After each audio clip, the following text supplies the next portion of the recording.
Hey there folks, John here with Through My Lens, and today I'm coming to you with another watch-related video. Today I intend to do the definitive review of the Rolex 126610LN. Now last year I did a watch review video on my 20-year-old Y-serial Rolex Submariner 16610. And in that video I talked about the fact that I was on a wait list at my Rolex authorized dealer locally for a Rolex Submariner 126610LN. Well, it took a little longer than I would have liked, but in early October 2023, I did get the call that every watch enthusiast dreams of getting from their local authorized dealer, and I took delivery of my brand new Rolex Submariner 126610LN. Isn't it just gorgeous? Now, this latest generation of the venerable Rolex Submariner was released in 2020, replacing the previous generation 116610. Now, in my previous Rolex Submariner video, I mentioned the fact that I had my 16610 for 16 years. Now, that video was recorded about a year ago, so I've actually now had the watch for 17 years. That's quite a bit longer than I expected to have it, quite honestly. But when I bought that watch, rumors were already swirling that Rolex was about to be replacing the next generation Submariner model. And sure enough, just 4 years later, in 2010, the 116610LN debuted, to very mixed reviews. The new 16610LN featured the new Rolex Maxi case design, which was quite controversial at the time. While still measuring in at a diameter of 40 millimeters, the new Maxi case and Maxi dial had a much larger wrist presence than the previous 16610. The thicker lugs and crown guards gave the Submariner a case that was more squared off in appearance, which some, like myself, did not find as elegant or as appealing as the case design of the 16610. So I decided to hang on to my 16610 in hopes that Rolex would incorporate some of the new technology that went into the 16610 into a new design that was much more aesthetically similar to the 16610. Well, that's exactly what happened in 2020, but thanks to the watch market insanity caused by the global pandemic, it would take me 3 years to get the new 126610LN. Now, I thought one of the best places to start with this review might be to talk about what has changed in the latest iteration of the Submariner since the previous iteration. Because, quite honestly, the changes between the 16610 and the 1166610 were far more radical than the changes between the 1166610 and the 1266610. Again, the previous generation Submariner was the reference number 1166610. And I'm going to try to keep all those reference numbers straight. Now, in terms of the changes between the 16610 and the 1166610, here's a summary. The Cerachrome bezel replaced the aluminum bezel insert. The Maxi case design, the Maxi dial with larger markers, hands, and the new Rolex Chromolite in-house manufactured luminous coating applied to the hands and markers, replacing the green Superluminova photoluminescent coating that Rolex previously used, along with many other watch manufacturers. The new Oyster Lock clasp incorporating the Glide Lock fine adjustment. The Glide Lock feature eliminated the need for a dive suit extension in the clasp. The upgraded Rolex Caliber 3135. The Caliber 3135 found in the 1166610 was essentially the same movement found in the previous generation 16610, but did have some upgraded features such as the new Parachrome hairspring, which was incredibly anti-magnetic and temperature resistant. Now, there are probably dozens of more subtle changes that I could talk about, but in the interest of time, I'll stick to these major changes.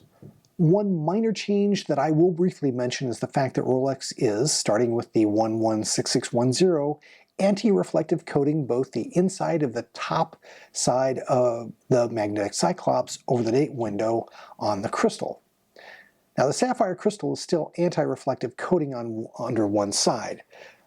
So when you look straight down at the crystal, you can see the added level of clarity on the date magnifier. So if I angle this toward the light, you can see that while the crystal still seems obscured by glare, the date magnifier window does not. I like this design a lot. Now you have to keep in mind that Rolex is famous for being glacially slow when it comes to making changes. Heck, you could argue that the 16610 was essentially the same watch from the time it debuted in 1988 until 2010 when the next generation 116610 debuted. Now that's 22 years. So when the 116610 came out in 2010, it was a huge radical departure from what came before. Even the casual observer seeing the outgoing 16610 next to the new 116610 could see it was a very different watch. There were lots of significant aesthetic differences that made a big, positive impact to the consumer.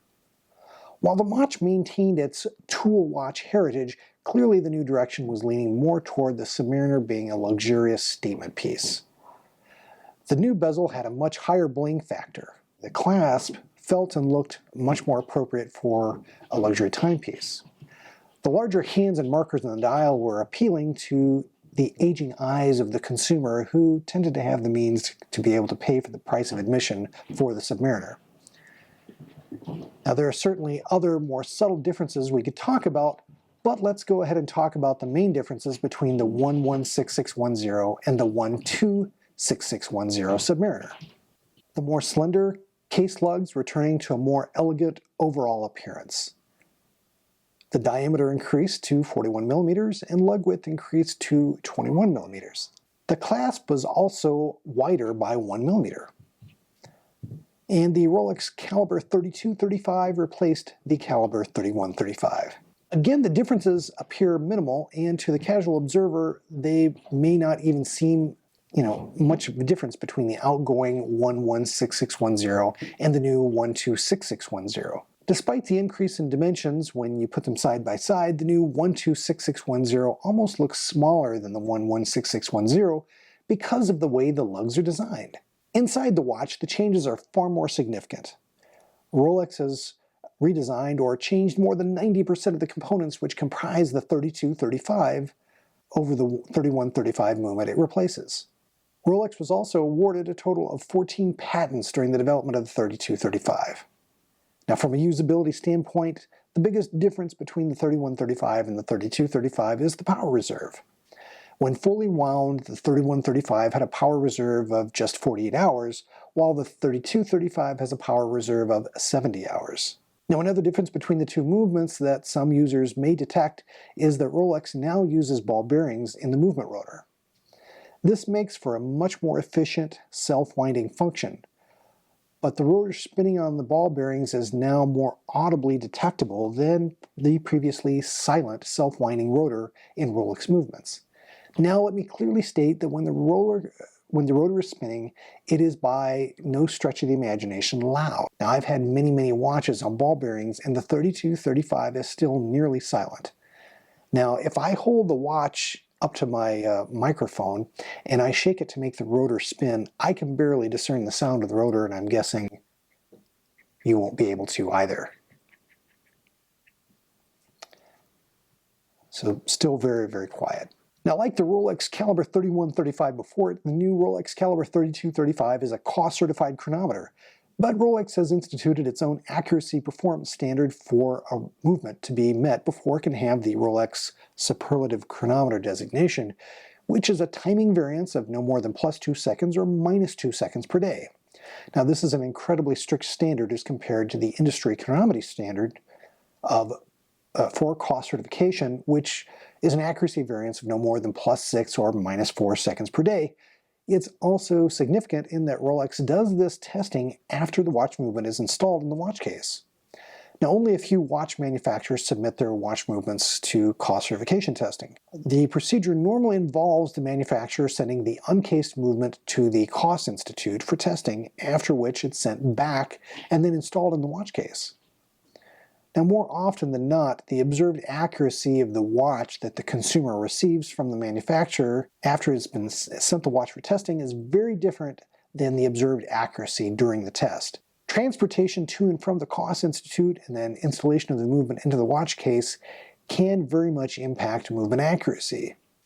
So what Rolex is doing is the normal testing of the uncased movement at the Cost Institute, but then after the movement has passed cost certification testing, they put the watch movement in its intended watch case and perform their own testing protocols. Again, no watch leaves the factory until it performs to the superlative chronometer accuracy specifications of no more than -2 or +2 seconds per day. So not only is the accuracy specification head and shoulders above any other manufacturer, but the testing protocol is as well. Now in my mind, Rolex is finally doing some added value work at the factory to justify the high price tag of their watches. Now there's another really significant difference between the 16610 and the latest generation 126610. Now, since roughly the year 2000, Rolex has put a renewed emphasis on fully integrating their supply chain. Rolex has long been considered a true watch manufacturer, but now they truly manufacture every piece, part, and component that goes into their watches. They make their own steel, gold, and platinum. Now every component on my Submariner 126610LN was manufactured by Rolex. I think the only other manufacturer that is as fully integrated as Rolex would be Seiko and maybe Patek Philippe. But no one, and I mean no one, has the manufacturing capability that Rolex does. For me, it's a big part of the appeal of the brand. Now so far I've thrown out a lot of facts and figures at you, but you're probably wondering, what do I really think about the 126610LN? Well, as I previously stated, relative to my 16610 Submariner, I didn't care as much for the next generation 16610LN Submariner. The proportions and aesthetics of the maxi case, or super case as some call it, really just wasn't for me. Outside of the parachrome blue hairspring addition to the caliber 3135 and the 16610, there weren't really any substantive enhancements or upgrades over my 16610 Submariner. The biggest benefit for me to upgrading from the 16610 to the 16610 would have been the clasp.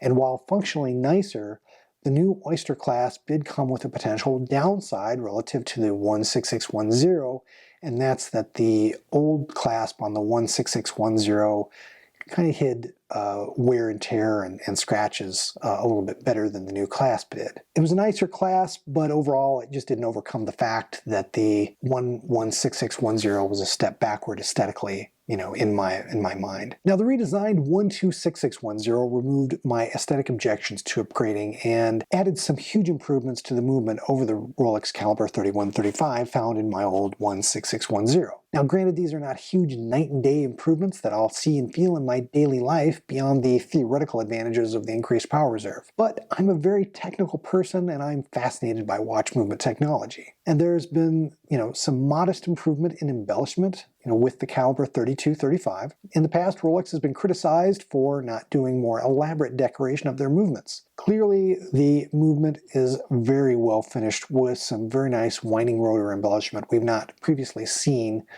to include the Rolex crown logo at the top of the rotor. Of course, only a couple of Rolex models from very recent years have incorporated display backs that allow the owner to view the movement. But overall, I feel like Rolex is doing more to finish and decorate their movements than they have in the past. The improvements in the 3235 are definitely a secondary kind of cool that push all my inner watch geek buttons. And being a true watch geek, I do have a watch timing testing device, which I hooked up and tested to see if my Submariner was still running at superlative chronometer standards.